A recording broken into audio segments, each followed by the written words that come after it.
Hi everyone, तमारा person तमने कई नजर थी जोई छे।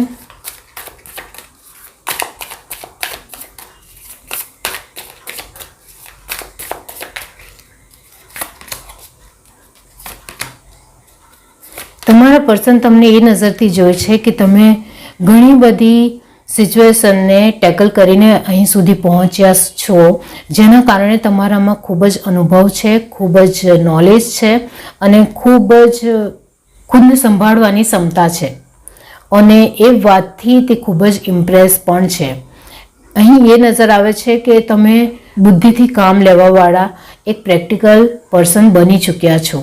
હવે તમારે અંદર ઇમોશન્સને લઈને, ફિલિંગને લઈને કંઈ હદ તક સમજી વિચારીને આગળ વધવાની તમારી હંમેશા હવે તમન્ના રહે છે।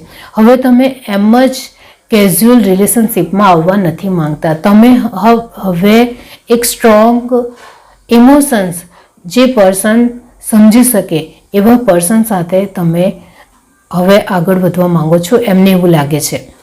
તે તમને હવે એવી નજરથી જોઈ છે કે તમને ઘણી બધી સભાનતા આવી ચૂકી છે, તમે ઘણા બધા અનુભવી થઈ ગયા છો, તમારી પાસે હવે ઘણી બધી બાબતોને સમજવાની ક્ષમતા આવી ચૂકી છે, જેના કારણે તમે થોડુંમાં નહીં ચલાવી શકો।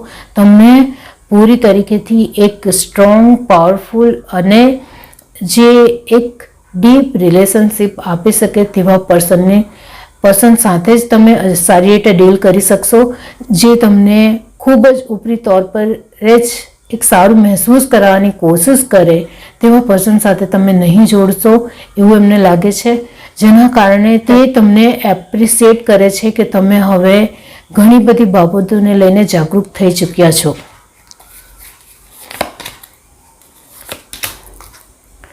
હમણાં તમારી જે ફિલિંગ છે તે થોડી ઉપર નીચે જરૂર થાય છે, પરંતુ તમે ઘણી બધી બાબતોને લઈને મક્કમ થઈ ચૂક્યા છો, જેના કારણે તમે તમારા ઇમોશન્સને પણ સંભાળી શકો છો અને બીજાના ઇમોશન્સની કદર પણ કરી શકો છો। એ તમારી અંદર આવડત આવી ચૂકી છે, જેના કારણે તમે ઘણી બધી બાબતોને ખૂબ જ સરળ રીતે, ખૂબ જ સારી રીતે સમજી શકો છો, ટેકલ કરી શકો છો અને અફાર એક બાબતોને તમે સારી રીતે પોતાની લાઈફમાં લઈ શકો છો, એટલા મજબૂત બની ચૂક્યા છો। તમને આવી રીતે જ હવે જોઈ છે અને તે એમને પસંદ પણ આવી રહ્યું છે અને તે તમને સમજી પણ શકે છે। By guys.